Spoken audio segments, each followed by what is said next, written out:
Regular viewers will know that I have a bit of a wasp in my urethra about illogical sequel numbering. Mainly, I worry that after the apocalyptic global conflict that will accompany the new American presidency, the future scholars of gaming will be terribly confused. We found Battlefield 1, 2, 3, 4 and 1942, so by my count we're missing 1,938 episodes. But there is a slim justification for the titling of Battlefield 1. Firstly, it's sort of a play on words, Battlefield 1, you see. Congratulations, you have won a battlefield. Hope you like shell casings and entrails. And of course, it's a clever reference to the game being set in World War I, which in the run-up to release, many pundits and players rightly thought could be just the kind of fresh thinking that would breathe new life into the genre. For one thing, it'll mean that battles will be taking place in literal fields, and the whole affair won't be infused by an inescapable air of dishonesty. And without the benefits of modern weaponry, the gameplay would call for a wholly different, more thoughtful approach to "What was that?" cries Battlefield 1. Sorry, we were busy giving automatic machine guns to every motherfucker on the planet. Oh. Well, World War I was a conflict without clear heroes or villains, just millions upon millions of young men being sent to tragic, pointless deaths in the name of nothing but an international game of political bum bouncing, so there'll need to be a thoughtful, more morally complex approach to the storytelling. What was that? Cries Battlefield 1 again. Sorry, we were busy making a story campaign about rugged, English-speaking fancy boys squinting heroically into the middle distance as they mow down dastardly, jabbering krauts by the hundreds. I wouldn't harp, but there's this whole bit in the introduction where an American and a German soldier lock gaze over a field strewn with bodies and both lower their weapons in recognition of their inner humanity that can never be erased by a system that sees them as naught but expendable cogs, and then 5 minutes later it's back to "Phew, massacring expendable cogs sure is fun, eh lads?" Even if you're playing as the German side in the multiplayer, the bloke on the briefing menu talks "Wir sat fest, machen evil German fairs, we will punish these stupid American cowboys for the glory of the Kaiser."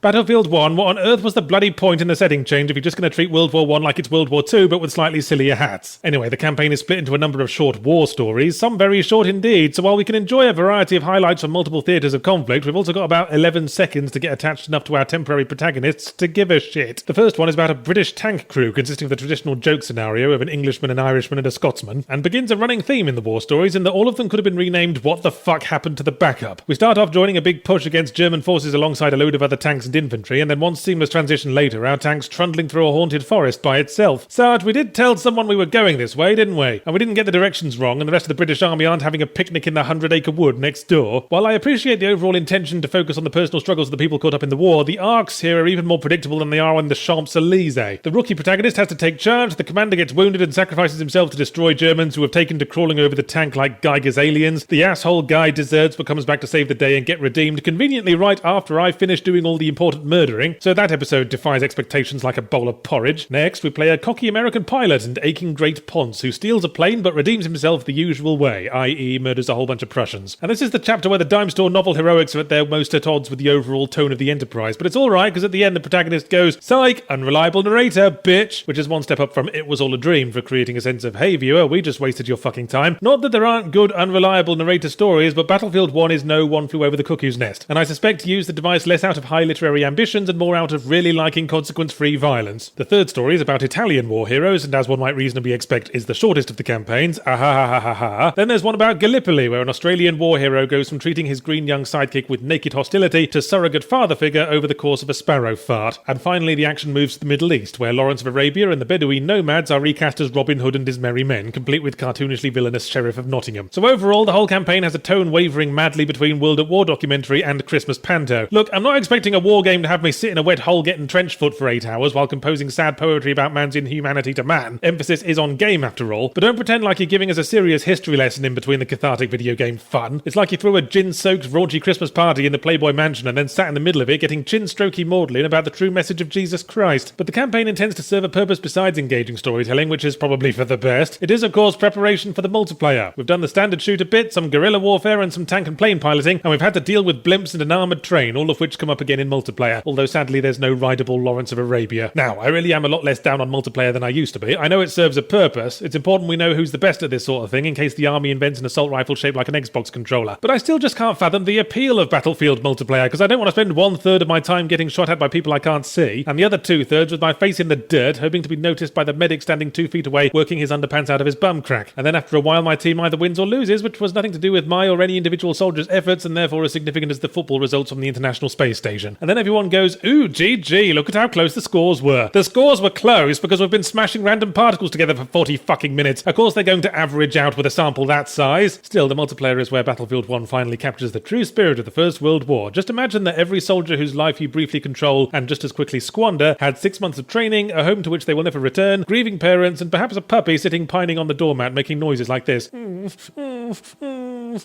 You bastards!